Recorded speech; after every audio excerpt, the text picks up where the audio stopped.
हर साल कार्तिक मास के कृष्ण पक्ष की चतुर्थी तिथि को करवा चौथ का व्रत रखा जाता है, जिसे सुहागिन महिलाएं अपने पति की लंबी उम्र की कामना से रखती हैं।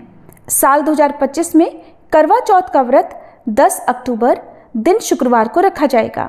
इस व्रत का पालन सुबह ब्रह्म मुहूर्त के समय सरगी खाकर किया जाता है। फिर पूरा दिन निर्जल और निराहार रहना होता है और रात को चंद्रमा के दर्शन करके चंद्रमा की पूजा करने के बाद ही व्रत खोला जाता है। इस दिन भगवान श्री गणेश, माता पार्वती और करवा माता की पूजा की जाती है। करवा चौथ की पूजा आमतौर पर शाम के समय ही की जाती है और इस दिन व्रती महिलाओं को कैंची, सुई, चाकू जैसी नुकीली वस्तुओं का उपयोग करने से बचना चाहिए। मान्यता है कि इन चीज़ों का इस्तेमाल करने से व्रत का फल कम हो जाता है।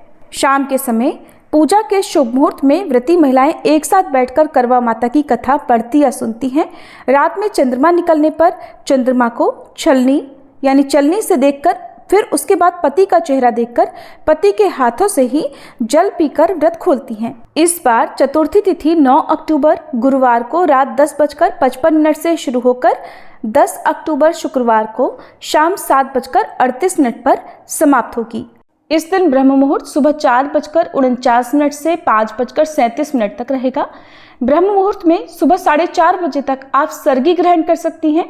अमृत काल दोपहर 3:21 से 4:47 तक रहेगा। और इस बार व्रत के दिन बहुत ही शुभ योग भी बन रहे हैं, जिसमें कृत्तिका नक्षत्र शाम 5:31 तक रहेगा। बाद में रोहिणी नक्षत्र प्रारंभ हो जाएगा और सिद्धि योग भी इस दिन बन रहा है, जो कि शाम 5:41 तक रहेगा। राहु काल, जो अशुभ समय माना जाता है, सुबह 10:30 से दोपहर 12 बजे तक रहेगा। करवा चौथ की पूजा का शुभ मुहूर्त रहेगा शाम 5:57 से 7:38 तक। इस समय में आप मिट्टी के एक करवे में जल भर कर रखें। जब चंद्रमा उदय हो जाए तब चंद्रमा को अर्घ्य देकर उसके बाद आप फल, मिठाई और जल ग्रहण करके व्रत का पारण करें और कुछ समय बाद आप सात्विक भोजन करवा चौथ के व्रत में रात के समय ग्रहण कर सकते हैं।